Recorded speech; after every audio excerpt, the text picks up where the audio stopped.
What's up everybody, 40 the Broadway Saiyan here, and welcome back again to my YouTube channel, and we're going to be continuing my early weapon builds guides for Final Fantasy VII Ever Crisis. This time we're going to be focused on Red XIII to help you guys prepare ahead of time for the game's launch, and should you decide to use Red XIII in your main party. Now Red XIII is a bit unique because they focused on his HP regen as his specialty to the party. So regen is AoE healing over time, so he provides a regen to your party members and they gradually heal their HP.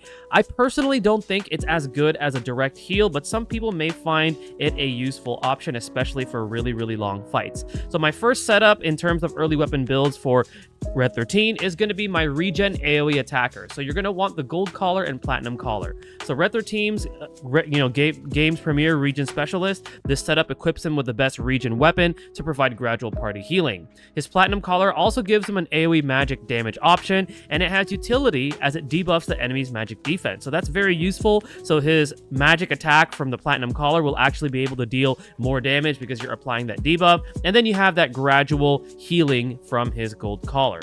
The next setup is the AoE magic damage dealer. So we're going to be trading in that gear that we just talked about straight up for just offense. So we're going to go with the platinum collar this time and the noble collar. So this setup takes advantage of that magic defense down debuff by giving Red XIII two offensive options. Noble collar grants him access to the water element, and not to mention it's also an AoE magic attack. And this setup, because it deals damage primarily and also has access to that debuff, can actually complement your primary magic damage dealer. So let's say, for example, you want to run Tifa, for example, because in my last video for Tifa, I showed you guys that you could actually have her as a magic damage dealer. You could take advantage of this set by having Red XIII act as like an offensive support while dealing magic damage AoE side, and then having Tifa being your main, magic damage dealer with the gear that she has accessible for magic damage. So this is going to be my AoE magic damage dealer setup for Red XIII. The final setup I have is pure support. So we're going to give him back his gold collar,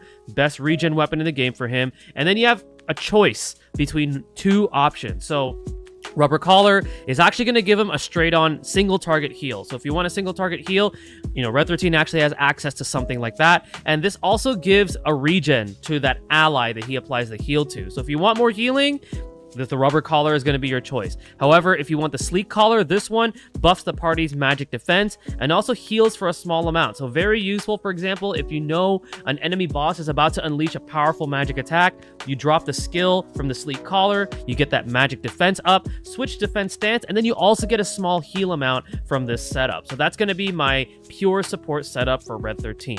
This is going to go ahead and conclude my video. Hopefully it helps you guys out in preparing for the game's official launch, and to those of you that want to use Red XIII in your main party, let me know what you think in the comment section below. Stay tuned for the next video, and stay blessed, everybody.